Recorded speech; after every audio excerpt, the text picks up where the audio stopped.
Olá, seja bem-vindo a esse canal. Meu nome é Fabiana Bertotti, eu sou jornalista e escritora e por aqui a gente fala de desenvolvimento pessoal, de como ter uma vida mais leve, de espiritualidade e, claro, também de livros. Então chega, fica aí que hoje a gente vai conversar sobre literatura distópica. E pra quem é cristão e chega e fala, Fábio, o que tem a ver uma coisa com a outra? Meu filho, a gente que é crente, a gente lê Apocalipse, que literariamente falando pode ser associada à distopia. Eu sei, os mais conservadores vão ter um chilique agora. Mas calma, gente, vamos conversar? Sabe o que eu tava lembrando esses dias com meu marido? Eu falei, nossa, eu queria voltar a fazer resenhas de livro, falar de literatura, porque eu falo muito disso lá no Instagram. Se você não me segue no Instagram, segue lá, onde eu fico mostrando as minhas leituras da semana, dando dicas pra vocês. Mas eu fazia muito isso aqui no canal há mais de 10 anos. Sim, minha gente. Antes mesmo de existir essa moda de booktuber, existia o Dicas da Fabi. Vou até deixar o link aqui da playlist toda pra você ver do que eu tô falando. Lá nos primórdios desse canal, a gente dava muita dica de leitura. Não sei por que eu parei. É porque não dava muito view comparado com os outros vídeos. Eu pensava, não gostam, não vou fazer. Lembra que quando eu comecei esse canal aqui, nem existia monetização no YouTube. Então essa onda de pessoas que vêm falar de livro, que profissionalizaram isso aqui, não existia naquela época. Amassamos barro por aqui sim. Mas quem me acompanha sabe que eu nunca deixei nem tanto de ler, como de falar das minhas leituras. Eu ensino como escrever. Logo, ler é a base do meu trabalho. Aliás, se você quer aprender a escrever comigo, aqui embaixo tem um link onde você pode deixar o seu nome na lista de espera para a abertura dos novos cursos de escrita. Eu ensino pessoas a escreverem livros em apenas 30 dias. Ensino profissionais a trabalharem com storytelling e contar as coisas de forma mais interessante. Escrita criativa, roteiro e copy, que é nada mais nada menos que a escrita persuasiva. Mas deixa isso pra lá, que agora é o momento de falar de leitura. E de leitura distópica. A distopia, falando de forma bem simplista, é uma literatura. Se a gente for pegar a palavra distopia na sua origem grega, basicamente a tradução vai ser lugar ruim. Mas a distopia é um gênero literário onde a gente fala de um lugar, de uma sociedade, de um tempo onde as pessoas vivem de modo precário, opressivo, limitante. Então a distopia nada mais é do que aquela literatura que vai imaginar uma possível realidade que seja muito ruim, mas que na maioria das vezes tem um ponto de verdade. É de chorar. Outro dia eu tava lendo uma distopia, botei nos stories e as pessoas perguntaram, credo!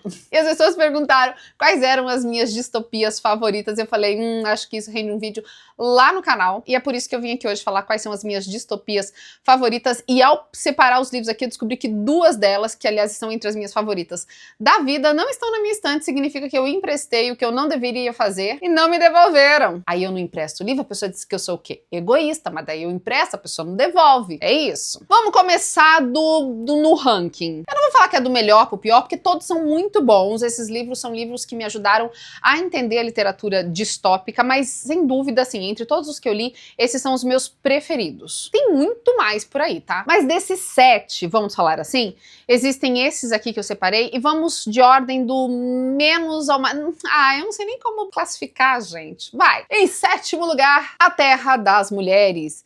Na verdade, se você for olhar bem, isso aqui nem é uma distopia, é quase uma utopia. É uma literatura bastante feminista.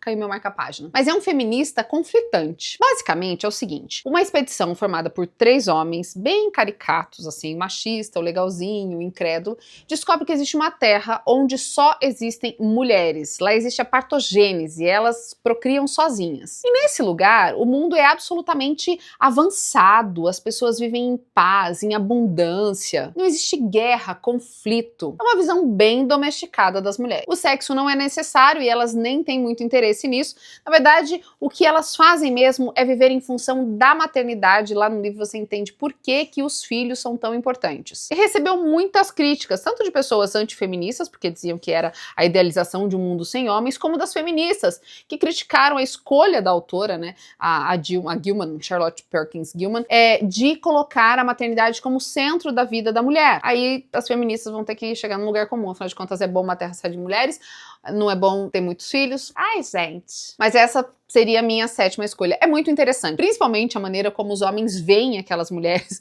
Tem uma cena que eu acho muito engraçada, que o cara chega assim e fala, ele tá tentando conquistar ela, tá, e vai pegar a cesta dela de frutas, fala que ela não devia carregar peso. E daí ela fala, por quê? Aí ele fala assim, não, porque uma mulher como você é mais frágil, né? Você não devia estar carregando peso. Aí ela olha em volta, as mulheres cuidando do campo, fazendo construções, fazendo uns trabalhos braçais pesados. Ela, vai, mas da onde que você tirou isso, que mulher não consegue fazer trabalho braçal forte? E eu achei muito interessante a crítica que ela faz dessa noção da feminilidade frágil. Mas, ao mesmo tempo, é bastante clichê na visão, assim, masculina, sabe? É como se só existissem 3 tipos de homem mesmo. Em 6º lugar, Ensaio sobre a Cegueira, do José Saramago. Vocês viram que eu tava relendo ele esse tempo atrás aí, eu até postei na época, porque esse livro, ele aliás, foi um dos responsáveis pelo Saramago ter ganhado o Prêmio Nobel de Literatura, e de repente começa uma misteriosa epidemia de cegueira, uma cegueira branca. As pessoas começam a perder a visão e contaminar umas às outras, e de repente elas começam a ficar confinadas num sanatório para que não contaminem os outros, mas esse sanatório acaba perdendo a importância porque todo o mundo fica cega, com exceção de uma única mulher, a mulher do médico. Ai, gente, a maneira como o Saramago narra é realmente brilhante. Todo mundo sabe, né, da curiosidade da pontuação dele, que no caso inexiste na maioria dos casos, mas não tem nome os personagens, são atribuições sociais, tipo a mulher do médico, o homem da venda preta, a mulher dos óculos, e não tem nome, assim, você sabe exatamente quem é um, e apesar de não ter vírgulas e pontos e tudo isso, você fica extremamente atento à leitura. É uma crítica muito contundente, é uma reflexão profunda sobre a fragilidade da condição humana, da civilização e do comportamento humano diante de uma crise. Quem somos nós quando tudo falta? Esse livro é brilhante. Em 5º lugar nesse ranking, A Mão Esquerda da Escuridão, da Ursula Le Guin. Eu sempre falei Le Guin. Se não é, coloca aqui nos comentários se eu tô falando errado. A Mão Esquerda da Escuridão, acho que foi um dos primeiros livros de ficção científica nessa realidade distópica, de quando eu ainda dava bastante coro pra literatura feminista. Porque é sobre gênero. Basicamente é o seguinte, descobrem um local, um planeta, onde as pessoas não têm gênero. São todos humanos, humanoides, descendentes de humanos, que estão perdidos em vários planetas, tá? E os humanos da Terra vão parar nesse lugar pra fazer contato. Gente, é muito bom esse livro. E eles descobrem, chegando lá, que as pessoas, elas têm uma aparência andrógena.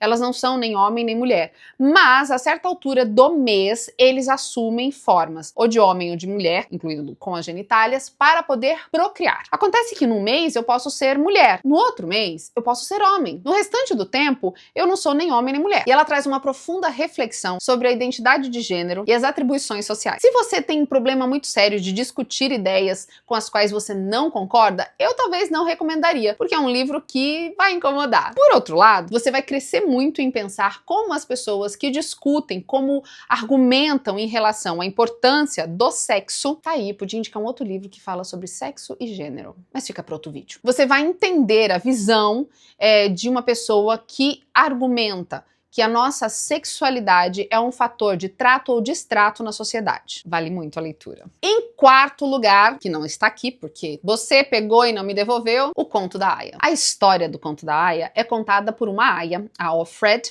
que está num país, numa nação, supostamente os Estados Unidos, onde as mulheres perdem todos os seus direitos. São todos divididos por castas, e as mulheres férteis, elas são dadas como aias para procriar para suas senhoras, mulheres dos comandantes, dos dominadores da nação. E elas são constantemente, se eu falar a palavra, acho que o YouTube, vocês entenderam, né? Mês a mês, no período fértil, ele vai lá e junto com a esposa, gente, é forte esse livro. Mas sabe o que é mais interessante? Eu fiz uma masterclass com a Margaret Atwood quando eu morava na Inglaterra.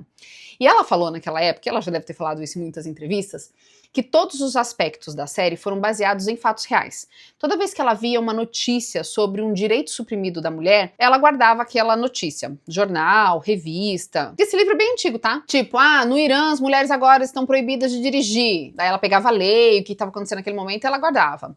Na Arábia Saudita as mulheres não podem sair sozinhas. Na França agora é reduzida o tempo de licença maternidade. Mulheres são demitidas quando engravidam. É negado o direito ao... Sabe? Enfim, tudo que ela considera de direitos femininos reprimidos, tudo que ela via acontecendo em várias partes do mundo, em diferentes épocas, ela ia juntando, porque ela pensava, gente, isso acontece de verdade. Agora imagina tudo isso acontecendo ao mesmo tempo, de maneira paulatina, num só lugar. que tipo de sociedade existiria e como seriam as mulheres nessa sociedade. Ai, gente, é extremamente incômodo, tá? Mas tem o meu voto. Em terceiro lugar, Fahrenheit. Fahrenheit 451. Por que esse 451, Fábio? Em tese, essa é a temperatura em que um livro entra em combustão. Nesse livro, ai, gente, esse livro é muito bom. E ó, é fininho, tá? Aqui, nessa terra, os livros são proibidos. Por quê? Porque entende-se, a sociedade entendeu que os livros provocam desconforto, discussão, eles trazem problema. Então, se você tem muitas ideias divergentes, vai ter problema naquela sociedade. Então é melhor que todo mundo pense parecido, que todo mundo pense igual. E foi a sociedade que pediu isso. Então o governo implantou uma série de leis sucessivamente em que as pessoas são praticamente proibidas, praticamente não, elas são proibidas de ler. As bibliotecas,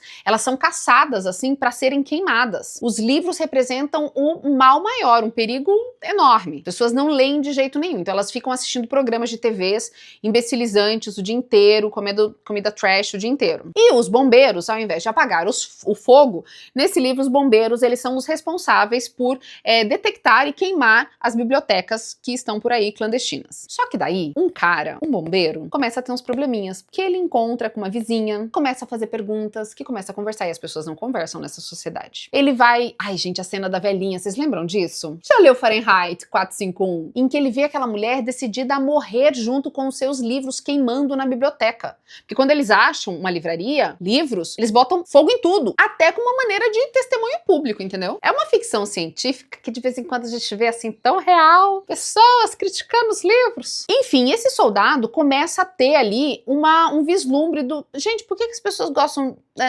conseguem morrer por esses livros? O que o livro tem de tão poderoso? Por que a gente queima livro mesmo? É sério, esse livro é muito bom. Segundo lugar, e esse é outro que não está na minha estante, eu gostaria muito de saber para quem foi que eu emprestei, 1984, o clássico. Na verdade, eu fiquei na dúvida se aquele é o primeiro e esse é o segundo. Se esse é o segundo e aquele é o primeiro, eu não sei. Eu acho que eu daria o primeiro lugar para esses dois livros, mas ok, vamos falar de 1984 primeiro. Existe uma sociedade no futuro... Gente, pensar que o George Orwell escreveu isso e pensando que 1984 seria um futuro assim tão distante. E nesse futuro, um governo totalitário impede que as pessoas de fato vejam a realidade. E o Winston Smith, ele trabalha alterando os registros históricos. E todo mundo obedece ao grande irmão. E todos estão sendo vigiados e assistindo ao mesmo tempo através da teletela. Gente, esse livro é muito incrível. Eu trabalho muito ele nas aulas de escrita com os meus alunos. O Orwell cria uma poderosa alegoria sobre a vigilância, o autoritarismo e a manipulação da verdade. É sobre o perigo dos autoritarismos e como o indivíduo acaba sendo esmagado pela pressão do grupo e do governo. Admirável Mundo Novo, pra mim, é o primeiro, mas aí eu fico na dúvida também, enfim, já falei. Aldous Huxley. Esse cara, além de escritor, ele era médico, sabia? E daí depois ele largou tudo na Inglaterra, depois de viver na Itália fascista, e vai para os Estados Unidos porque ele quer ser roteirista. Gente, eu adoro esse povo. O povo é muito maluco, né? Larga tudo e vai, tô indo lá. Ele escreveu muita coisa, mas Admirável Mundo Novo, pra mim, é a melhor obra dele. Se você já leu, inclusive, deixa um comentário aqui, quero saber. Nesse mundo, as pessoas já nascem com um papel pré-determinado. E é proibido ser infeliz. A felicidade, ela é reinante. Todos, obviamente, sob controle da soma. É soma, né, que chama a droga que todo mundo usa para se manter controlado, estável e no seu papel social determinado. Então, uns já nascem pré-determinados aos serviços braçais, o outro já nasce pré-determinado ao comando. Uns para algumas atividades, outros para serviço, outros para... Enfim, ninguém tem o direito de fugir aquilo que a sociedade e o governo determinou para ele. Ascensão social, rebelião, sonhos, mudança de rumo, isso não existe nesse admirável mundo novo. Para que todos sejamos felizes, plenos e consigamos consumir ao máximo, é preciso obedecer à ordem estipulada. Sob o perigo de... Esses livros todos têm algumas coisas em comum. Um deles é o questionamento do papel social que nós temos. Conto da Aya, Terra das Mulheres, por exemplo, fala muito sobre o papel da mulher na sociedade, que peso que a gente dá para isso e qual tipo de contribuição de fato nós temos. Enquanto, por exemplo, A Mão Esquerda da Escuridão fala sobre a maneira como a gente enxerga quem é de fato o quê, mas determinantemente todas essas obras caminham em cima de um trilho comum, que é a perda da identidade, quando você permite que o controle da sua vida seja dado aos governantes, aqueles que você admira, que acha que são a justiça, o renovo, a fé e a esperança. A verdade é que o homem por si só é mau. Não existe justiça ou solução do problema que é criado pelo homem, também por ele. A humanidade está fadada à opressão, ao martírio, à manipulação, quando a sua esperança é colocada na mão de pessoas que só querem o poder e a estabilidade a qualquer custo, ainda que esse custo seja acabar com a sua identidade. No final das contas, todas essas obras que eu escolhi, as minhas 7 distopias favoritas, têm a ver com isso. Quem você é e para quem você entrega o controle da sua vida. Se você já leu alguma delas, deixa aqui embaixo nos comentários, eu vou adorar saber. E qual desses enredos você gostou mais, sentiu mais interesse em ler? Se você gosta de vídeos assim, deixa o like para eu saber, me estimula aí a produzir mais, voltando com as dicas da Fabi de uma maneira diferente, né? Se inscreve na Universidade da Escrita, porque ali tem dicas de leitura também, vai ser muito legal compartilhar com você. Um beijo grande e até o próximo vídeo. Tchau!